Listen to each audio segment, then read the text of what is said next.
अस्सलामुअलैकुम। नूरानी स्टोरीज में मदीने की रात बहुत खामोश थी। चांदनी मस्जिद नबवी की दीवारों पर उतर रही थी। ठंडी हवा दिल को छू रही थी। तभी एक ऐसी आवाज फजा में गूंजी जो दर्द से भरी हुई थी।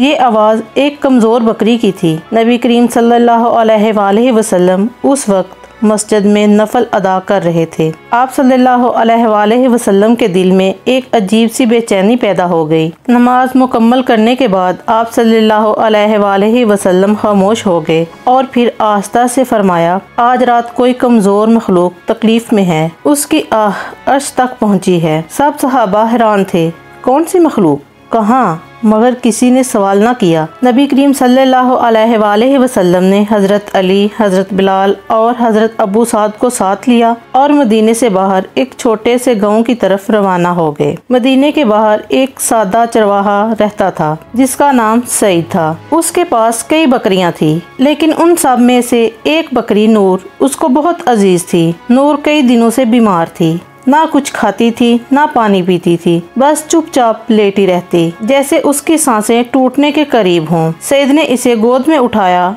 और आंखों से आंसू बहते हुए कहा, नूर, तुम्हें कुछ हुआ तो मेरा दिल टूट जाएगा। तभी दूर से एक नूरानी काफला आता दिखाई दिया। सईद हैरान रह गया। काफले के आगे खुद नबी करीम सल्लल्लाहु अलैहि वसल्लम तशरीफ ला रहे थे। आप सल्लल्लाहु अलैहि वसल्लम ने नूर के सर पर हाथ रखा और नरमी से दुआ की, ए अल्लाह, इसे शिफा अता फरमा, तू सबसे बढ़कर रहम करने वाला है। नूर ने आहिस्ता से आंखें खोली, फिर उठ खड़ी हुई। सईद खुशी से रोने लगा। अगले दिन मदीने में एक खबर फैल गई कि नबी करीम सल्लल्लाहु अलैहि वसल्लम एक बकरी की फरियाद पर मदीने से बाहर गए थे। हर तरफ हैरत की लहर दौड़ गई। लोग सोचने लगे, एक बकरी की फरियाद?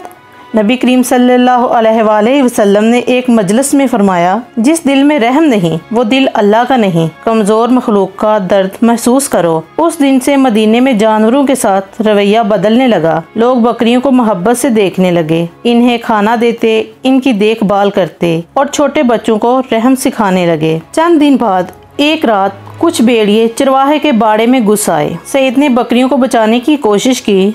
नूर भी वहीं थी। वो आगे बढ़ी और अपनी कमजोर टांगों से जमीन पर जोर जोर से मारा, जैसे कहना चाहती हो, अब मैं कमजोर नहीं। भेड़िए खौफजदा होकर पीछे हट गए। सईद हैरान रह गया। वो जान गया कि नूर अब पहले जैसी नहीं रही। सुबह मदीने में फिर से खबर पहुंची, वही बकरी जिसे नबी करीम सल्लल्लाहु अलैहि वसल्लम ने दुआ दी थी, अब भेड़ियों से भी लड़ गई। ये नूर सिर्फ एक बकरी नहीं रही थी, बल्कि रहम, हिम्मत और दुआ की अलामत बन चुकी थी। एक दिन नबी करीम सल्लल्लाहु अलैहि वसल्लम ने मस्जिद नबवी में खुतबा दिया। आपने फरमाया, जब मैं तुम्हारे दरमियान ना रहूं तो कमजोरों की हिफाजत करना, चाहे वो इंसान हो या जानवर, क्योंकि अल्लाह की रहमत इन्हीं पर उतरती है जो दूसरों पर रहम करते हैं। सईद वही सादा चरवाहा अब मदीने में रहम का अलमदार बन चुका था। बच्चे, औरतें, बूढ़े सब इससे सीखते थे कि एक बकरी के जरिए अल्लाह ताला कैसे बंदे का दिल बदल देता है। नूर अब भी इसके साथ थी,